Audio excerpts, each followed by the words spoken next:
What's up, guys? Welcome back to Beyond the Barrel Bourbon. I am Eric. That is Phil. I'm Bill. Oh, God, he's playing with the microphones again. Phil, Cellar Age 2024. Indeed. Are you looking forward to this one? I would assume you should pretty much look forward to any hyper allocated bottle from a super recognized. Oh, by the way, three out of 10 cork. Why are you giving them so many? 3 out of 10 because it's not broken yet. You're setting the bar pretty high for it. 3 out of 10 cork. Awful cork. Not gonna make it. Come on, makers. Y'all really got to step the cork game up. Some of their corks are better than others. This is not one of them. So Cellar Age 2024, 85% 13 year, 15% 12 year. Last year's was 87% 12. Not good at math. 13% 11. So this one's older. This one's older. And we know how makers. Denny does it. He seems to think that makers is best at 4 to 6 years. Yeah. So it took some convincing from some movers and shakers to convince them to do an aged maker's mark. I know 23 was really good. I enjoyed the 2023 a lot. It was very viscous. I remember the mouthfeel on it was fantastic. In fact, I just had it recently. We had it in a blind with Found North, and it came in second place behind the Found North for me. My uncle picked the Cellar Age first, so I'm not terribly sure what to expect with 2024. Someone correct me on this if I'm wrong, but this might be the highest proof maker's mark. What is it? 119. 119.3. I mean, the cash strengths are generally like 110 to 114 in that range. The wood finishing series are in that like 109, 110 range. I think the heart release might be around 111. The Lost Recipes around 111. As far as I know, maybe they've got some of those, private barrels that might be higher. I don't know. Probably not. But maybe as far as I know, this will at least be the highest proofed maker's mark I've ever had. But if I'm wrong, let me know. Probably not wrong, though. Probably not wrong. Retail price on the 2023 was $150. Right. And I believe it's $200 on the 2024. So, I mean, makes sense. It is an older whiskey. Older. By pretty much a year older. So, we'll see if Denny is right about Maker's Mark. Does the older it gets, the worse it get? Maybe. Or maybe there's a point where it turns. I don't know. I did have 2023. I thought 2023 was great. Good mix of flavors, richness, a little bit of fruit, ton of oakiness. But 2024 is yet to be known. Yeah, and I guess kind of going towards the actual cellar age thing, aging it in the cellar. They keep it at a sniff. They keep it at a consistent temperature at 11 degrees Celsius. So I'm not not going to tell you what that is. I'm not even going to guess at it. I know what that is in Fahrenheit, but I'm not going to say. No, he doesn't. I'm not going to say it. Anyway, so the idea behind that is basically to age it slower, and the way they say it is it kind of helps make the flavors bolder and darker. So, okay. We'll see. I'm getting a ton of green apple on this. Are you? Yeah, like green, and when I say green apple, you mean actual earth. I know some people think of like green apple flavor. This is like earthy, tart green apple. It's not like sweet, not candy green apple. It's just like earthy, tart green apple. So I guess I can see what you're saying. I definitely get some kind of like earth tone, like an earth note. Some leather there. I can see the leather. Good bit of vanilla. I'm getting a little oak. Yeah, some oak. Generally, some things you can expect from a When I from think the makers is a little bit of oak and a good bit of vanilla. when I think of earth, like the earth notes, I think Willet, like especially the Willet Rise, that kind of like that earthy, grassy note. Generally, I do get fruit sometimes on makers, but it's not this kind of fruit. Are It's you more of a picking up? berry fruit. Are you This picking is up an the? apple, like an earthy apple. Are you picking up the notorious toffee? No, Me either. no, vanilla is the closest thing I get to richness here. I mean, it smells good. It does smell good. I'm ready to drink. Let's though. do this.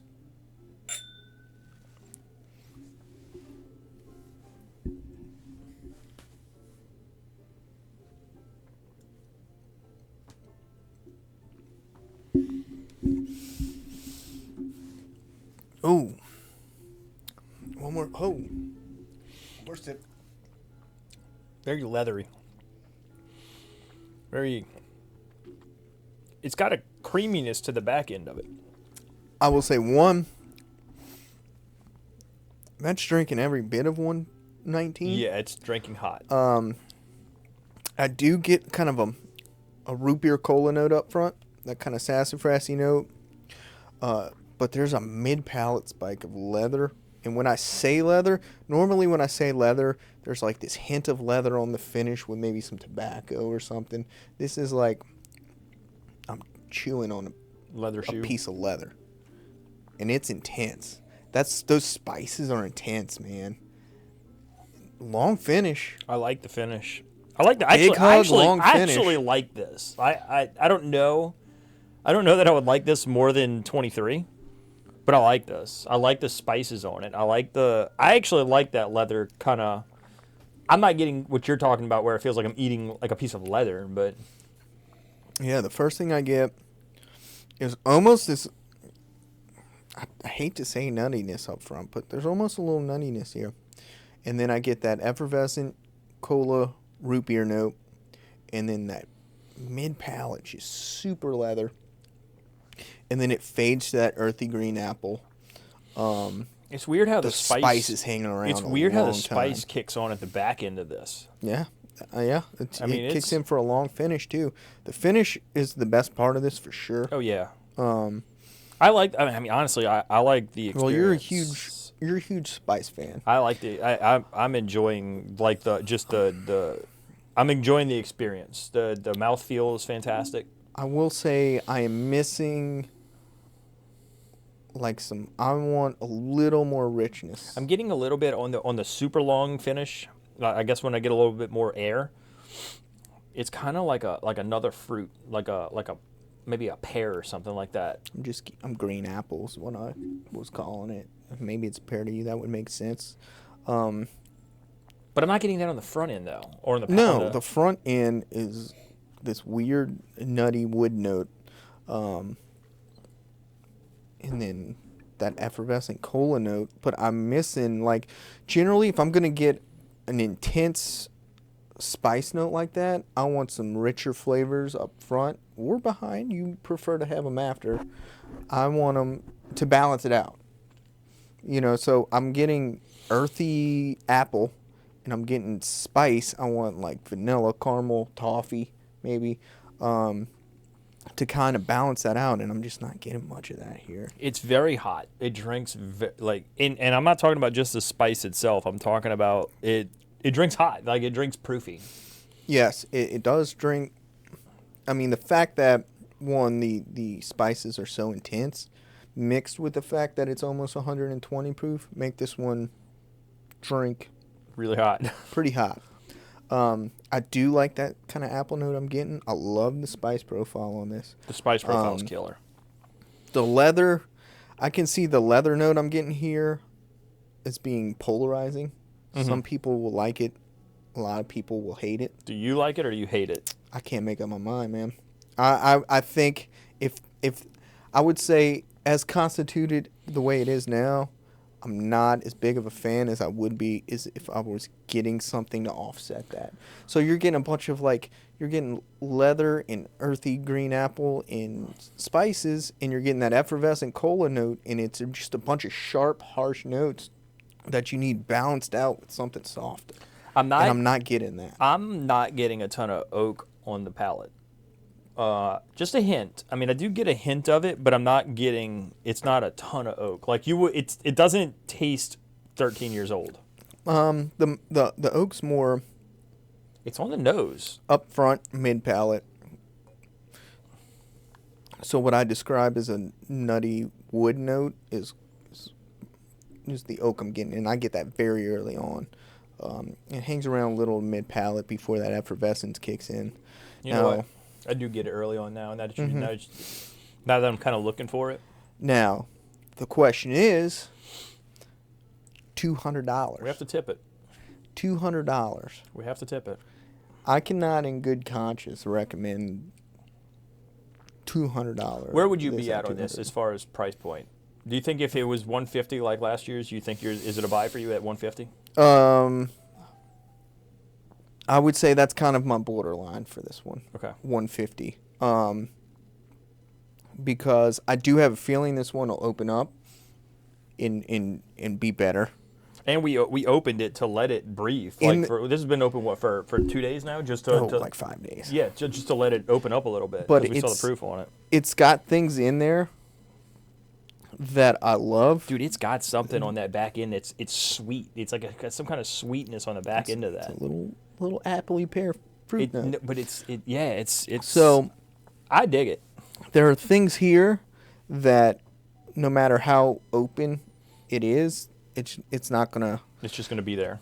Yeah. So the fact that these are there and I know they're gonna be there, and I know I like them. That spice profile great. That finish is great. Have a feeling that it might mellow out a little bit in a month or so. Mm-hmm. I would say last year's price, 150, would be my, but retail 200. You're not going to get it at 150. Right. Now maybe at some point, if we revisit it, it could be 200. I guess I feel like if I'm spending $200 on a whiskey, I don't want to have to wait 2 months for it to open up. I mean, and it might sound. I don't mind. No, but what I mean by that is like it might sound a little bit off, right? But it's like if I'm gonna go drop $200-$300 on a bottle of whiskey, I want to be able to crack it, pour it, and be like, oh man, I can justify $300. I can justify $200. I don't know about you guys. I mean, that's how I feel. I feel like I want to be able to enjoy it from the moment I open. Now, obviously, the neck pour, I get it. There's no such thing. Whatever. I think there's a neck pour. If I spend $200 on a whiskey, most of the time I'm not expecting it to be $200 whiskeys, but I can kind of justify it to me. So if it ever hits a point in its opening up process where I feel like it's 200, it's a win for me. I mean, that's fair. If you ever buy a bottle for 200 and you at any point drinking and you'll be like, oh yeah, that's $200 juice, that's a win for me. Well, and it's so hard to get $200 juice. Very few people. Russell's 15. Russell's 15. Found any of the batch found norths, any of the single rick houses, really. But in good conscience, I can't. Amrut tasted. That can't was suggest this at $200. Every bit of $150 for Amrut. I thought, I thought it hit the mark, right? All right, so go ahead and tip. Let's tip it then. That is it. I don't. I've got a feeling you're not going to be in the 80s on this. No, I'm not going to be in the 80s on this. I still like it. I'm close. The finish brings it up a good bit. The spice profile. Makers does a pretty good job with their spice profiles. Like I said, the finish. I do like the kind of green apple note on the finish as well. That sharp leather note somewhere in the middle where it just like I'm chewing on a saddle. Mm-hmm. It's bringing it down for me a little bit. That's weird, too, because I always tend to think you lean towards that. I thought you always looked for, like, that leather tobacco. I like it if it's balanced out. Okay. It's not balanced out here. It's just really intense. By the way, I do think this is pretty tannic as well. See, I'm not getting that. So if their goal in their aging process is to avoid tannicness, I don't think they did a great job here. Although I don't think it's overbearingly tannic, and it makes sense that it would be tannic.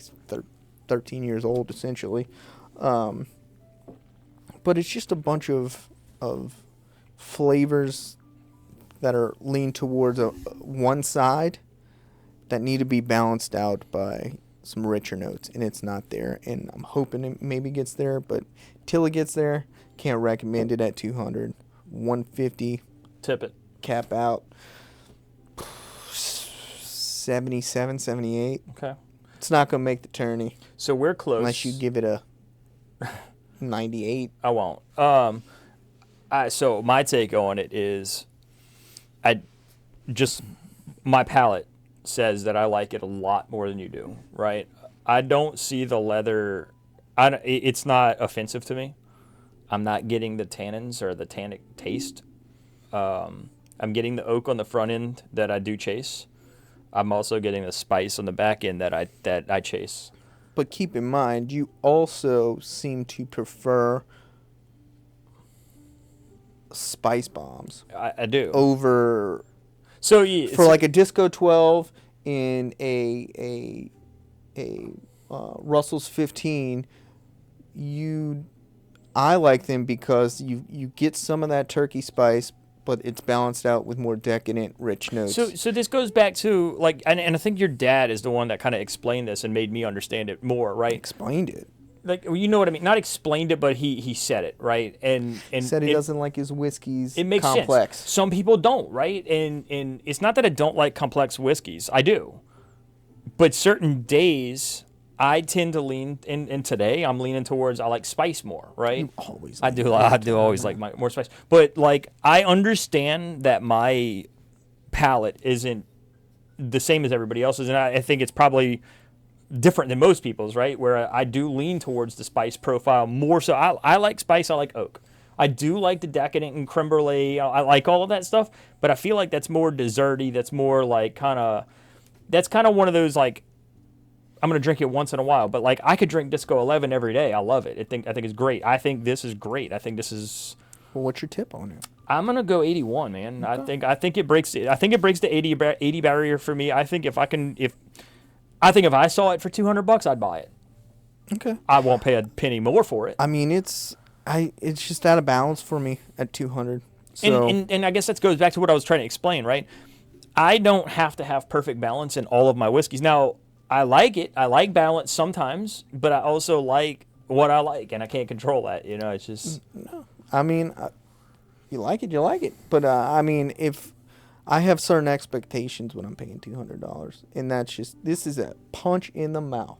Oh, it's there, right? It's loud. I mean, it's loud, but it's full of flavor, man. It's just not balanced flavor. But you might prefer that. You might prefer kind of those intense spice, leather. I never really thought of myself as liking the leather note as much. But you know this what? This is not what I. When I say leather note, this is not what I'm typically describing. You know what I'm not getting on this? Straight saddle. You know what I'm not getting on this? I'm not getting mint on this, and I think that's why I like it more. It's when I start getting that minty profile, I just can't. It just does not sit right with me. The closest thing I get to mint is that mid-palate, effervescent, root beer, right? Kind of cola note, which is in the same family for me, but.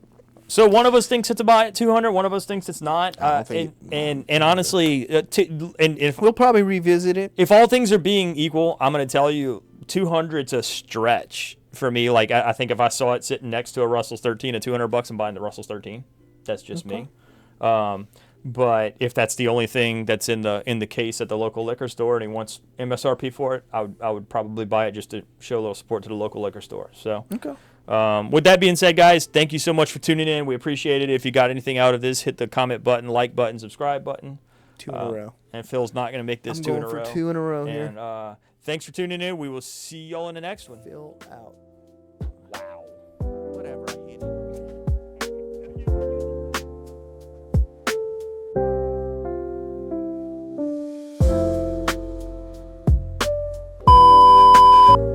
Adam knows what that term is. Adam knows what that term is for sure. Does anybody know who Adam is? Something cycle reduction. No, that's heat cycling. That's something like that. I don't know. Oh no, we were talking about that. No, we were talking about. This is what happens when we try to act like we know what we're talking. Way to go, Eric. That's what. We don't have a clue. Don't look at your crotch. I need a teleprompter, man. While you're talking. My name is Eric. This is the Maker's Mark, and they do a green stuff. I know what's under 200 and really, really good. Go for the Northeast.